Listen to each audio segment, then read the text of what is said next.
Hello, I am Wallace, the Polish toy guy.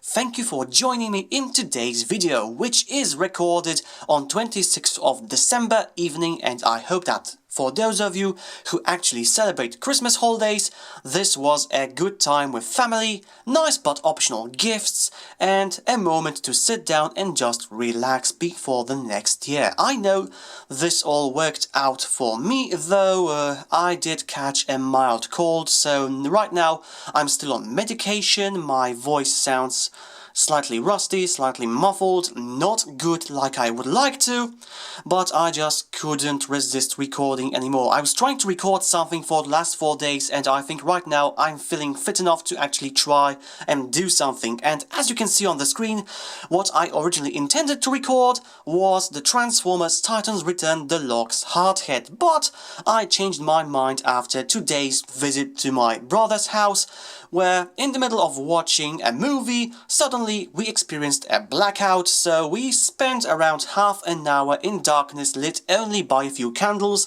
and that situation inspired me to switch the topic of today's review from a Transformer to an electronic game from 21 years before. Yes, I warn you right now, I might record electronic games once in a while. Not those that you have on your tablets, your smartphones, but physical games that use batteries, electronic functions. I might dive into this area once in a while because these things, one, were part of my childhood, and two, I think we can also consider them some kind of a toy, so I will not shy away from this topic whenever I find something interesting to show you. And today, that's Lights Out, an electronic game by Tiger, a company that also gave us things like V-Talk. You remember those child-friendly tape recorders where you could slow down your voice to a slow, creepy pace. It was a silly thing, but still it's so nostalgic, I'm actually hunting for it once in a while. And Lights Out was also one of the most recognizable things here in Poland.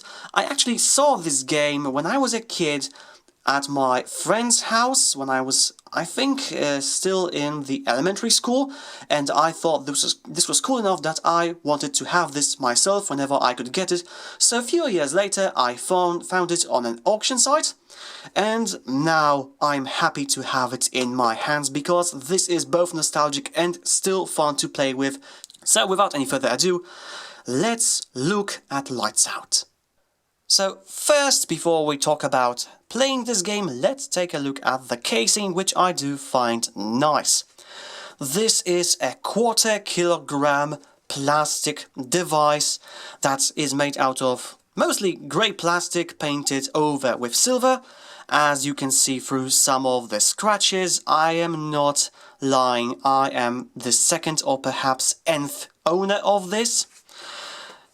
And it has the length or height, whatever you prefer, of around 15.5 centimeters and width of around 9 centimeters, so it rests in your hand very nicely. It has a good heft to it, but not too much heft, so you don't tire out by just holding this. And on the front you can see 25 rubber buttons that are over here, as well as 5 more here for functions. So we have on, off, start, sound, help and select, and I will show you how all of these work later on.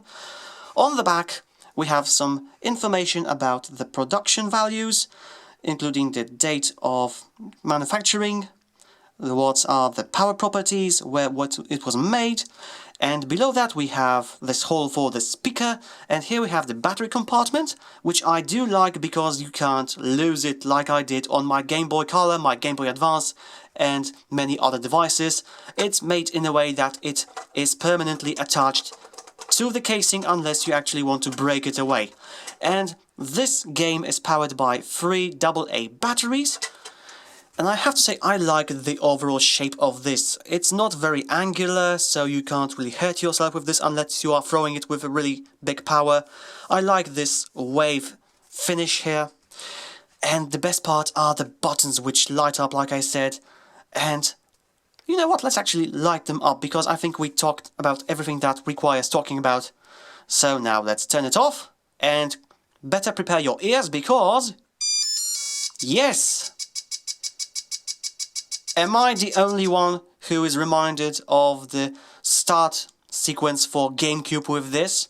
But yes, we have this sound, which is very annoying, and unfortunately you can't turn it off during the starting sequence. So here we have 5 buttons lit up, and I really like that these diodes are beneath the buttons, not inside them. So one, you see those white dots, and when we turn off the lights, there's this really cool thing that the light goes to the neighboring buttons a bit. So it has this really nice solid aura. I don't know how to call it, but it looks really nice. And the more buttons are lit up, the better this looks. And as I will show you later on.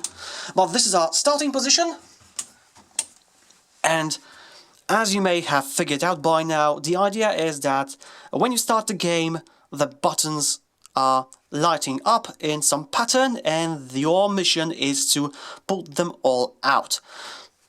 And we can do it in a moment. For now I have to show you what is the select doing. So this is actually a triple mode game. One when you run through all of the stages prepared by the designers in one selected order. When you do the one tap, you go to random mode, so a random stage pops up, and when you press it the third time and press start, you go to, well, sort of paintbrush mode, where you can actually press whatever button you want to create some kind of very simple pixelated image. So what I like to do is like something like that. You'll probably also see it in the preview image for this. Yes, I like it. And you know what? Let's turn off the lights one more time, because I really like this effect a lot. Now this looks just great. The illumination of the main buttons, the unintended illumination of the other buttons with lower power. I don't think this game was actually intended to be played in the dark, but this setup certainly encourages us to do so. It just looks so much better. And like I said, you can't really turn off the sound when you're starting the device up. However, if you press the sound button, you can shut it off in any other mode of play. So now we can enjoy our game and not attract any external attention, hopefully. And now it's time for the main event, putting the lights out in the main game mode. So we select it. Yes, this one, not that one, not that one, this one, and we press start to see level 1. As indicated by this button, level 1. To my knowledge there are 50 in total, and I'm going to show you how to go through the first 3, because I do not remember how to play through 4 to 50. Even for this review's purpose, I had to refresh my memory by watching a video on YouTube how to solve the first levels, and if you want to see it, it's definitely there. So, with that said, let's press something. Ooh! You see, each action has a result. I press something, something turns off, something other lights up. And it's kind of amusing, kind of fun. Well, maybe except for the sound. Let's turn that off. Much better. So yes, this is definitely some way to tinker with stuff. It's funny even if I'm not doing it in the proper way right now. But as you can see, that's the main gist of the game. Putting lights out. Now the tricky part is, it's not just taking out these. You have to press not only those that light up, you can also press those that are not lit up, and that also often is the key to solving the puzzle. So I made a bit of a mess right now, and this is not the starting position. If I want to go back to where I came from, I press start one more time, and this resets the level to the starting position. So now let's do it the proper way. 1, 2, 3, 4, 5, 6. Victory! On one hand, it's not something very difficult, but you still have to figure this out. And over here, do I remember how to do this? Yes. So here I press this, this, and this. Level 2 clear. And I admit, even if I know the solution, pressing all these buttons is quite fun, even though I will warn you, these rubberized buttons are dust magnets. So if you play with this often, I recommend dusting this off, wiping this once in a while. And now we have level 3. It goes like this. Press the unlit, press one that's lit, not, is, not, and yes. Oh, I wasn't sure about the last part. But we did it! That's nice. Now level 4, and this is where the staircase begins, as we say in my country sometimes. I have no idea what to do.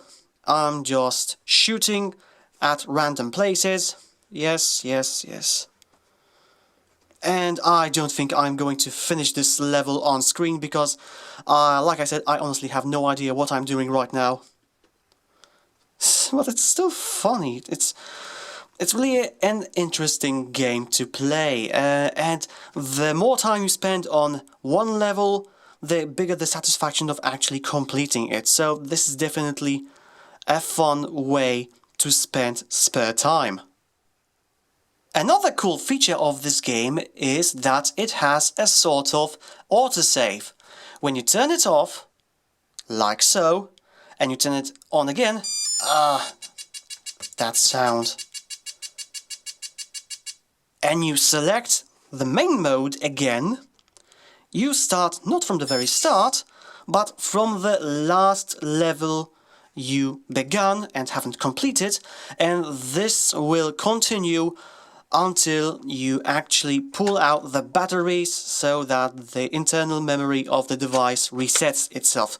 Which is really cool because I remember games like Nintendo Entertainment System, especially the clones of it, like we had in Poland, the famous Pegasus.